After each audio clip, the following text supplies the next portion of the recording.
ঢাকা উত্তর সিটির মশা নিধনকারী বা স্প্রেম্যান পরিচয়ে পাসপোর্ট করে পালাতে চেয়েছিলেন ঢাকা জেলা পুলিশের অতিরিক্ত পুলিশ সুপার আব্দুল্লাহিল কাফি। আশুলিয়ায় মরদেহ পোড়ানোর নির্দেশদাতা হিসেবে অভিযুক্ত তিনি। কাফিকে সহায়তা করেন পাসপোর্ট অফিসের উপসহকারী পরিচালক জাহাঙ্গীর আলম। তাকে বরখাস্ত করে এই ঘটনায় তদন্ত কমিটি করেছে পাসপোর্ট অধিদপ্তর। ৫ আগস্ট ঢাকার আশুলিয়ায় আন্দোলনরত কয়েকজনকে হত্যার পর লাশ পুড়িয়ে ফেলার ভিডিও নিয়ে সারা দেশে তোলপাড় শুরু হয়। এই ঘটনার নির্দেশদাতা হিসেবে অভিযুক্ত ঢাকা জেলা পুলিশের অতিরিক্ত পুলিশ সুপার আব্দুল্লাহিল কাফি।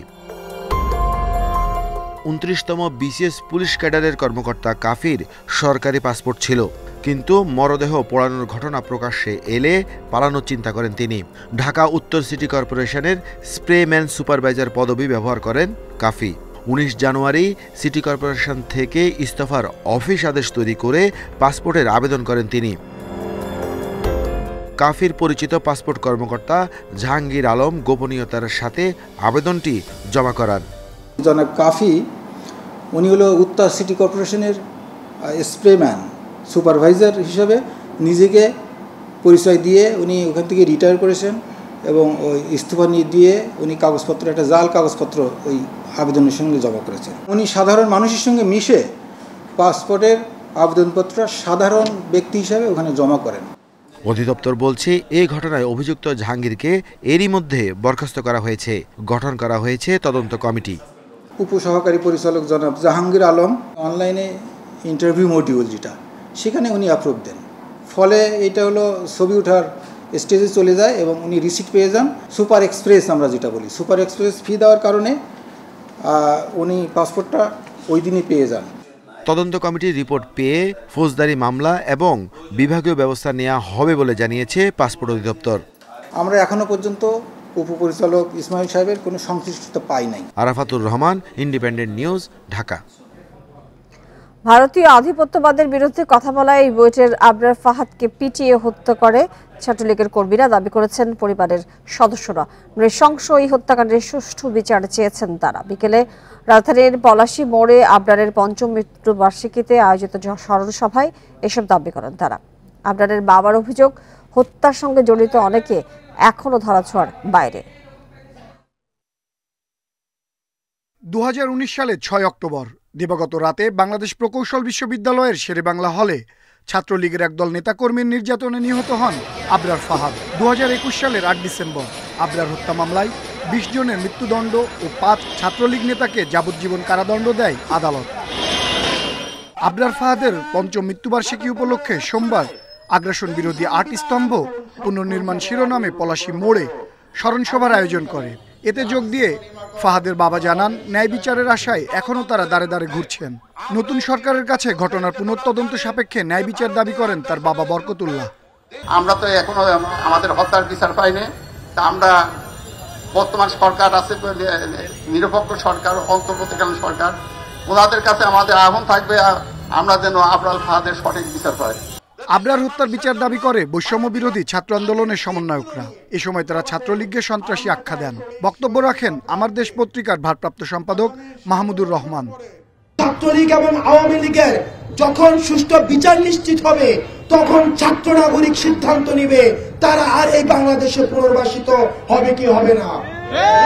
আমাদের জানা মতো আমরা দেখেছি, আমরা জার্মানিতে নাৎসি দলের কোন ধরনের রাজনৈতিক কোন অধিকার নেই। শহীদ আবরারের নামে বঙ্গবন্ধু অ্যাভিনিউকে নামকরণ করতে হবে, এর নাম করতে হবে শহীদ আবরার অ্যাভিনিউ। কারণ শহীদ আবরার আমাদের ভারতীয় হেজেমনির বিরুদ্ধে স্বাধীনতার প্রতীক। এদিকে বুয়েট শিক্ষার্থী আবরার হত্যা মামলার মৃত্যুদণ্ডপ্রাপ্ত আসামিদের আপিল ও ডেথ রেফারেন্সের উপর দ্রুত শুনানির উদ্যোগ নেওয়ার কথা জানিয়েছেন অ্যাটর্নি জেনারেল। ৭ অক্টোবরকে আগ্রাসন বিরোধী দিবস হিসেবে ঘোষণা করুন। আনোয়ার সাদাত নূর, ইন্ডিপেন্ডেন্ট নিউজ, ঢাকা। লালমনিরহাটের জেলা প্রশাসনের ওএসডি হওয়া নির্বাহী ম্যাজিস্ট্রেট তাপসী তাবাসসুম উর্মিকে সাময়িক বরখাস্ত করা হয়েছে। তার বিরুদ্ধে চাকরি বিধি অনুযায়ী প্রশাসনিক ব্যবস্থা নেওয়ার প্রক্রিয়া শুরু হয়েছে। দুপুরে এই তথ্য জানিয়েছে জনপ্রশাসন মন্ত্রণালয়। অন্তর্বর্তী সরকারের প্রধান উপদেষ্টা ডক্টর মোহাম্মদ ইউনূসকে নিয়ে উর্মির ফেসবুক পোস্ট নিয়ে সমালোচনা শুরু হলে রোববার তাকে ওএসডি করে প্রশাসন মন্ত্রণালয়ে বদলি করা হয়। শনিবার নিজের ফেসবুকে তাপসী তাবাসসুম উর্মি লেখেন, অন্তর্বর্তী সরকার সাংবিধানিক ভিত্তিহীন। রিসেট বাটনে পুশ করা নিয়ে প্রধান উপদেষ্টার বক্তব্যের সমালোচনা করেন তিনি। ডক্টর ইউনূসকে উদ্দেশ্য করে উর্মি আরও লেখেন, তার কাউন্টডাউন শুরু হয়ে গেছে।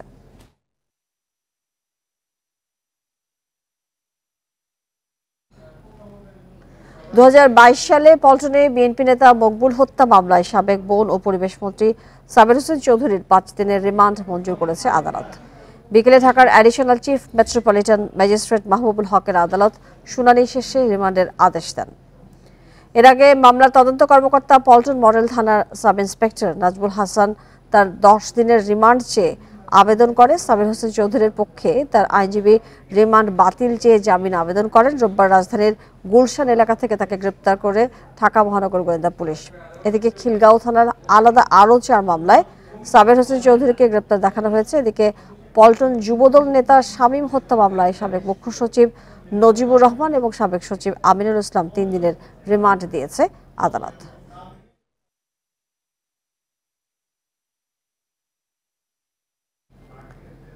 দুর্নীতি ও দলীয় পক্ষপাতে অভিযুক্ত বিচারপতিদের পদত্যাগের আলটিমেটাম দিয়েছেন সুপ্রিম কোর্টের আইনজীবীরা। 20 অক্টোবরের মধ্যে পদত্যাগ না করলে 30 জন বিচারপতির তালিকা জনসম্মুখে প্রকাশের হুমকি দিয়েছেন তারা, যা এরই মধ্যে প্রধান বিচারপতির কাছে জমা দেওয়া হয়েছে। সোমবার সুপ্রিম কোর্ট প্রাঙ্গণে সাধারণ আইনজীবীদের ব্যানারে এক মানববন্ধনে নেতারা বলেন, দুর্নীতিবাজ বিচারপতিদের সাহায্যে বিচার বিভাগের উপর নিয়ন্ত্রণ নিতে সক্ষম হয়েছিল ফ্যাসিবাদী সরকার। তারা ব্যক্তিগত এবং দলীয় স্বার্থে বিচার বিভাগকে ব্যবহার করেছে। ছাত্র জনতার অভ্যুত্থানকে সফল করতে বিচার বিভাগকে এইসব দুর্নীতিবাজ ও দলীয় বিচারপতি মুক্ত করতে হবে বলে দাবি করেছেন আইনজীবীরা। যারা ইন্টেলেকচুয়াল করাপশন করেছে, ইন্টেলেকচুয়ালি এবং সরাসরি শেখ হাসিনা, শেখ তাপস এবং ফ্যাসিবাদের পক্ষে রায় দিয়েছে, ফ্যাসিবাদকে জিয়ে রেখেছে, আমরা আপনাদের সামনে আসব এবং লিস্টটা প্রকাশ করে দেব। আমরা পাবলিকলি লিস্টটা দিয়ে দেব।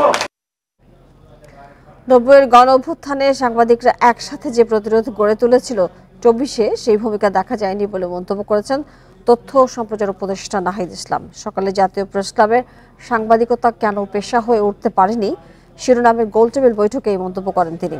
এ সময় তিনি প্রিন্ট এবং ইলেকট্রনিক মিডিয়ার জন্য অভিন্ন ওয়েজ বোর্ড গঠনের দাবির সঙ্গে একাত্মতা প্রকাশ করেন। স্বাধীনতার 53 বছর পেরিয়ে গেলেও স্বাধীন পেশা হয়ে দাঁড়াতে পারেনি দেশের সাংবাদিকতা। এর কারণ ও সমাধান খুঁজতে মুক্ত আলোচনার আয়োজন করে মিডিয়া সাপোর্ট নেটওয়ার্ক এবং আইন ও বিচার নামের 2টি প্ল্যাটফর্ম। এ সময় মিডিয়ার ওপর সরকার, রাজনৈতিক দল, গোয়েন্দা সংস্থা, বিজ্ঞাপন সংস্থা ও কর্পোরেট প্রতিষ্ঠানের আধিপত্যের অভিযোগ তোলেন বিভিন্ন গণমাধ্যমের সাংবাদিকরা। বক্তব্যে সবচেয়ে বেশি প্রাধান্য পায় নিম্ন বেতন কাঠামো। বলেন, এর কারণেই তরুণরা এ পেশায় আসতে নিরুৎসাহিত হচ্ছে। আসলে ডিজিএফআই, র‍্যাব বা এসবি এর মাধ্যমে, কিন্তু গত 20 বছরে এই 15টা সংস্থার মাধ্যমে পত্রিকা এবং গণমাধ্যমকে কোনো না কোনোভাবে হস্তক্ষেপ করা হয়েছে। এটা সেলফ সেন্সারে আমরা গত 50 বছরে সাংঘাতিকভাবে আমাদেরকে অভ্যস্ত করে ফেলা হয়েছে। 5 বছর ধরে আমি ওয়েজ বোর্ডের, আমি অ্যাজ আ প্রফেশনাল জার্নালিস্ট, আমি নিজের জন্য আমি ওয়েজ বোর্ডে কোনো নামগন্ধ পাইনি। সিনিয়র সাংবাদিকরা বলছে, বেতন কাঠামো ইস্যুতে তরুণ সাংবাদিকরা সরব হতে পারেনি। গার্মেন্টস শ্রমিকের চেয়ে সাংবাদিকের বেতন কম, কারণ গার্মেন্টস শ্রমিক রক্ত দিয়েছে, দিয়ে দিয়ে দিয়ে দিয়ে দিয়ে এখনো দিচ্ছে, কিন্তু সাংবাদিকরা আমরা একা হয়ে যাই। কি একদিনের জন্য সমস্ত প্রতিষ্ঠানকে বন্ধ করে দিতে পেরেছি যে না, আজকে থেকে কোনো জার্নালিজম, কোনো কিছু লেখা হবে না, আজকে থেকে বন্ধ, আমার কোনো ভাই যাতে 5000 টাকা বেতন না পায়, বা এই মার্ডারের আমি সুরাহা চাই।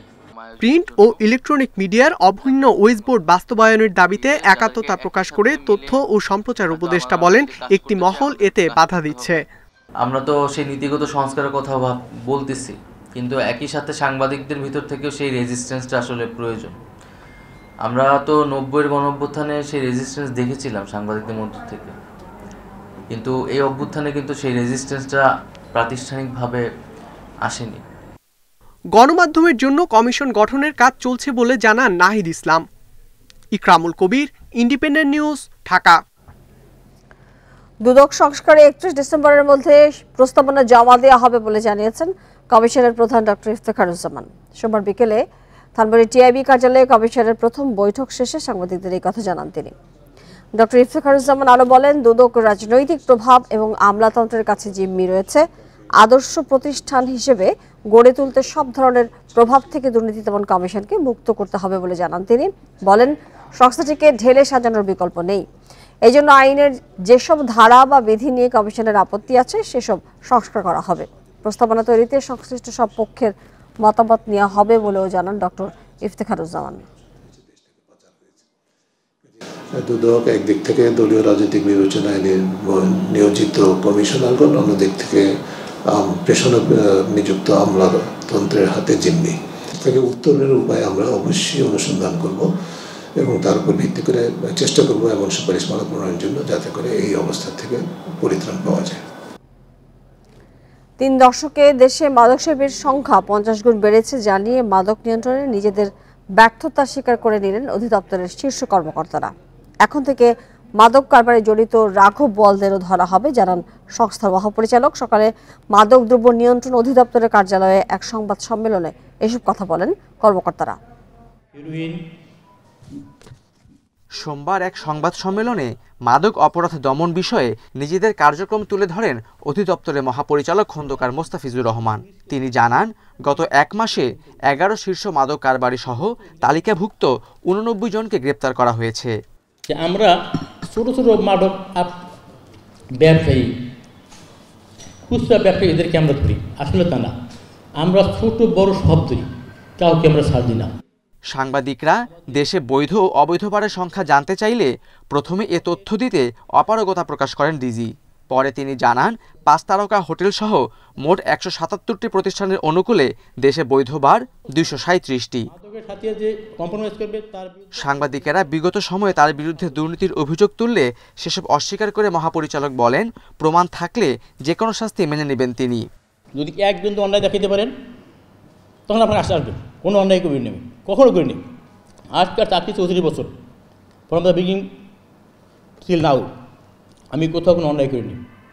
কোথাও আমার মধ্যে কোনো অন্যায় অর্থ টাকা নিয়ে কারোর থেকে অন্যায় কাজ করিনি কোথাও। গত কয়েক দশকে মাদকাসক্তের পরিমাণ কয়েক গুণ বেড়েছে জানিয়ে মাদক নিয়ন্ত্রণে নিজেদের ব্যর্থতা দায় স্বীকার করে নেন সংস্থার অতিরিক্ত মহাপরিচালক। এটা বলার কোনো অপেক্ষা রাখে না। আমি যদি বলি 1990 সালে আমরা যাত্রা শুরু করছি, তখন 1.5 লাখের মতো ছিল, এখন 35 লাখ, কেউ বলে 70 লাখ অ্যাডিক্ট। সুতরাং এটা তো জ্যামিতিক হারে বাড়ছে।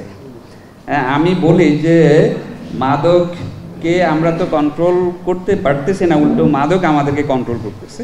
আমাদের আর্থসামাজিক অবস্থাটাই এমন হয়ে গেছে। অধিদপ্তরে কোনো কর্মকর্তার বিরুদ্ধে দুর্নীতির বা মাদক কারবারে জড়িত থাকার অভিযোগ পেলে ব্যবস্থা নেওয়ার আশ্বাস দেন শীর্ষ কর্মকর্তারা। Khaled Raihan, independent news, Dhaka. Saint মার্টিনে চলতি মৌসুমে সিঙ্গেল ইউজ বা একবার ব্যবহারযোগ্য প্লাস্টিক নিষিদ্ধ হবে বলে জানিয়েছেন পরিবেশ উপদেষ্টা সৈয়দা রিজওয়ানা হাসান। এছাড়া নভেম্বরের আগেই সেন্ট মার্টিন ভ্রমণে বিভিন্ন বিধিনিষেধ কার্যকর হবে বলে জানিয়েছেন তিনি। সোমবার সচিবালয় ব্রিফিংয়ে তিনি এসব কথা জানান। দেশের একমাত্র প্রবাল দ্বীপ সেন্ট মার্টিন, যেখানে রয়েছে বেশ কয়েকটি বিপন্ন বন্যপ্রাণী, পাখি, কাছিম এবং স্তন্যপায়ী প্রাণী। দ্বীপটিকে রক্ষায় নানা ধরনের উদ্যোগ নিচ্ছে সরকার। নভেম্বরে পর্যটন মৌসুম শুরুর আগেই সেন্ট মার্টিনে ভ্রমণ বিষয়ক নানা বিধিনিষেধ কার্যকর হবে বলে জানিয়েছেন পরিবেশ উপদেষ্টা সৈয়দা রিজওয়ানা হাসান। এর মধ্যে রয়েছে পর্যটকের সংখ্যা নির্দিষ্ট করা, রাত্রি যাপনে নিষেধাজ্ঞা সহ কিছু বিধিনিষেধ। আমি চাই সেন্ট মার্টিন দ্বীপটা সকলেই দেখুক, কিন্তু একই লোক 5 বার না যাক। আমি চাই সেন্ট মার্টিন দ্বীপটা একটা কোলাহল মুক্ত দ্বীপ হোক। আমি চাই সেন্ট মার্টিন দ্বীপে অলিভ রিডল টার্টল, যেটা গ্লোবালি এন্ডেঞ্জার্ড, সেটা অনেক পরিমাণে হোক। উপদেষ্টা জানান, চলতি মৌসুমে সেন্ট মার্টিনে সিঙ্গেল ইউজ প্লাস্টিক ব্যবহার বন্ধ হবে। পর্যায়ক্রমে একবার ব্যবহারযোগ্য প্লাস্টিক নিষিদ্ধ হবে কক্সবাজার ও কুয়াকাটাতেও। যে সিঙ্গেল ইউজ প্লাস্টিক মুক্ত করা সেন্ট মার্টিনের কার্যক্রমটা কিভাবে বাস্তবায়ন করা যায়, এটা তো সরকারের আইন 2023 সালে হয়েছে, সরকারের নির্দেশিকা 2023 সালে হয়েছে। এটা কি করে আমরা বাস্তবায়ন করতে পারি, তাদের ভূমিকা কি হবে, আমাদের ভূমিকা কি হবে, আমরা যেরকম শিক্ষার্থীদেরকে ইনভলভ করতে পারি কিনা, ওটা ওনারাই আমাদেরকে সাজেশন দেয়, কিন্তু এই আইনটা নির্দেশিকাটা মানতে হবে। গত মৌসুমে সেন্ট মার্টিন ভ্রমণ করেছে 2,20,000 পর্যটক। তাই দ্বীপের কোনো ক্ষতি না করে পর্যটন অব্যাহত রাখার উদ্যোগ নিচ্ছে সরকার। Hasib Mahmud Shah, Independent news, Dhaka. সহজ শর্তে বিদেশি ঋণযুক্ত প্রকল্পে বেশি গুরুত্ব দিচ্ছে অন্তর্বর্তী সরকার। সোমবার একনেক সভায় অনুমোদিত 4 প্রকল্পে ব্যয় হবে প্রায় 24,500 কোটি টাকা, যার 65 ভাগই হবে বৈদেশিক ঋণে। সভা শেষে সাংবাদিকদের পরিকল্পনা উপদেষ্টা জানান, অপচয় রোধে প্রকল্প বাস্তবায়নে কঠোর নজরদারি করবে সরকার। বিদায়ী সরকার রাজনৈতিক বিবেচনায় কম গুরুত্বপূর্ণ অনেক প্রকল্প হাতে নেয়। অন্তর্বর্তী সরকার ক্ষমতা নেয়ার পরই সেগুলো কাটছাঁটে তালিকা তৈরি শুরু করে। প্রাথমিক পর্যায়ে থাকা রাজনৈতিক প্রকল্প বাদ দেয়া হচ্ছে, কমানো হচ্ছে অন্যান্য প্রকল্পের পরিধিও।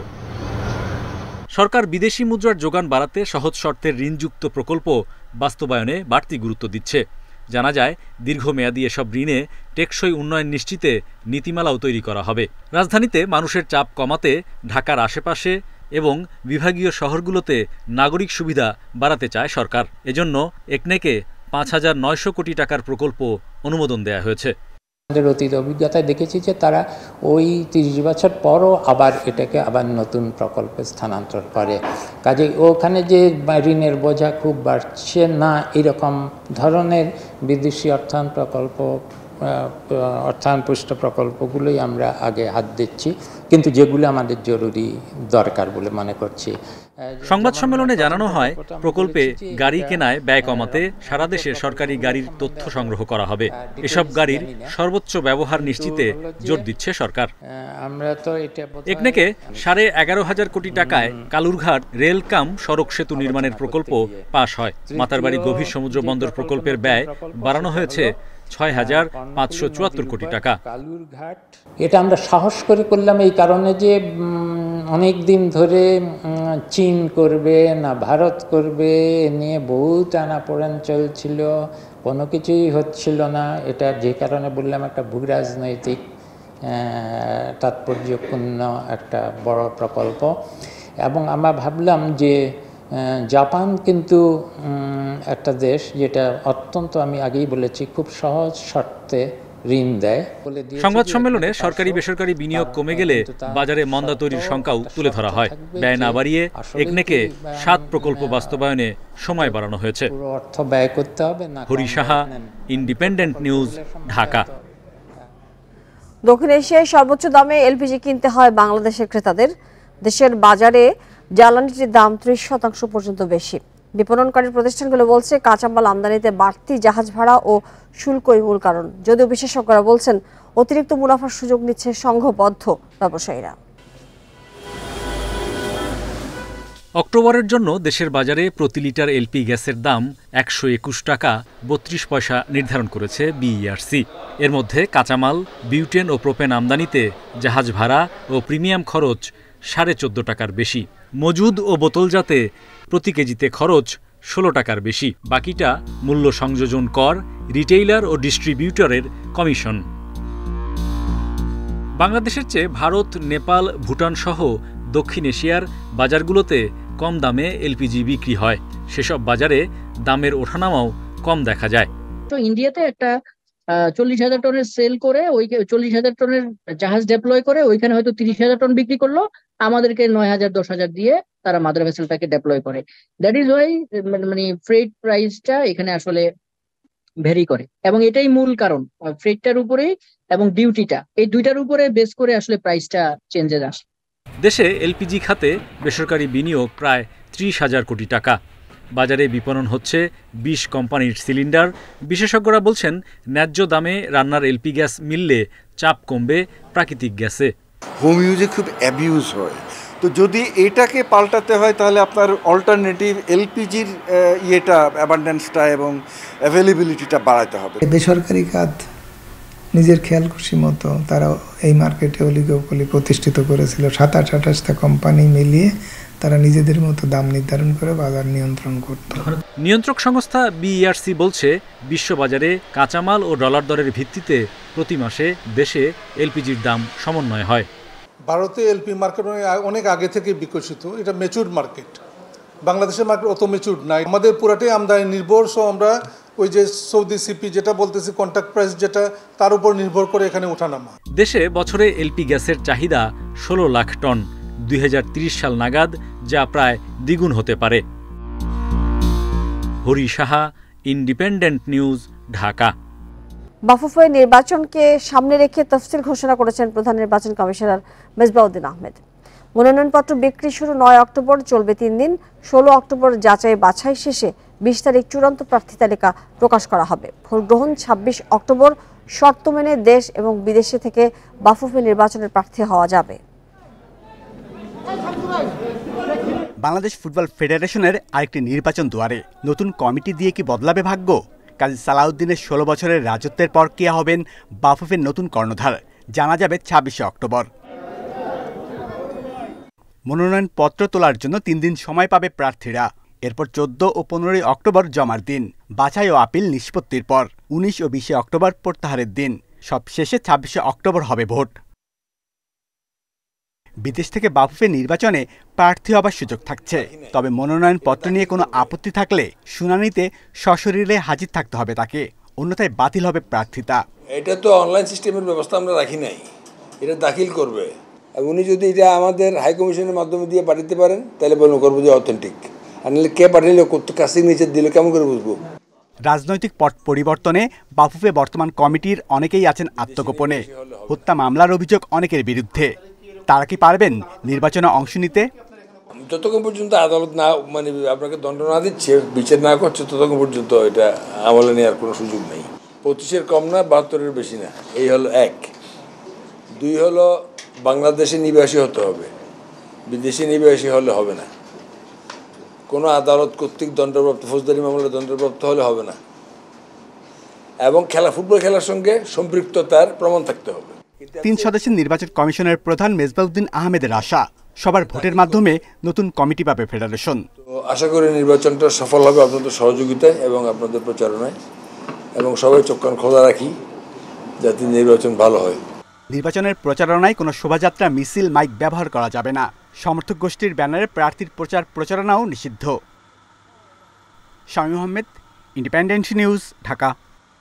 পুঁজিবাজারের সার্বিক উন্নয়ন, বিনিয়োগকারীদের আস্থা বৃদ্ধি এবং সুশাসন নিশ্চিতে 5 সদস্যের টাস্কফোর্স গঠন করেছে পুঁজিবাজার নিয়ন্ত্রক সংস্থা বিএসইসি।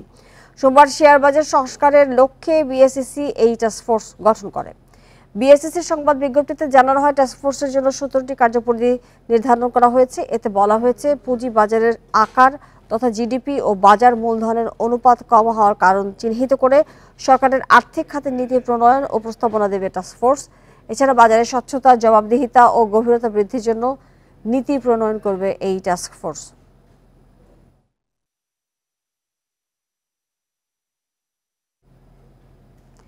এবছর চিকিৎসা শাস্ত্রে নোবেল পুরস্কার জিতেছেন 2 মার্কিন বিজ্ঞানী, ভিক্টর অ্যামব্রোস এবং গ্যারি রাফকুন।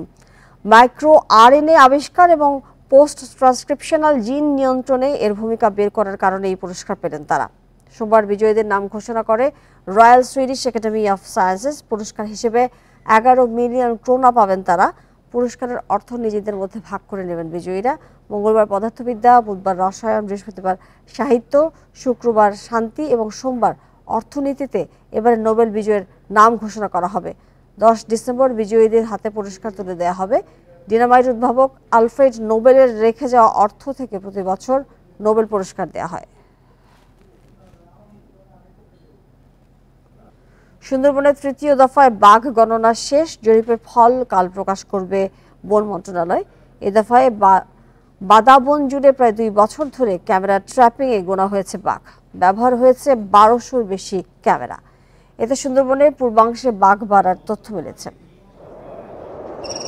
জোয়ারভাটার এই বনে রাজত্ব বেঙ্গল টাইগারের। এক সময় দেশের অন্যান্য বনে দেখা গেলেও শেষ আশ্রয় 6017 বর্গ কিলোমিটারের এই বাদাবন। তবে এখানেও আছে চোরা শিকারি ও খাবার সংকট।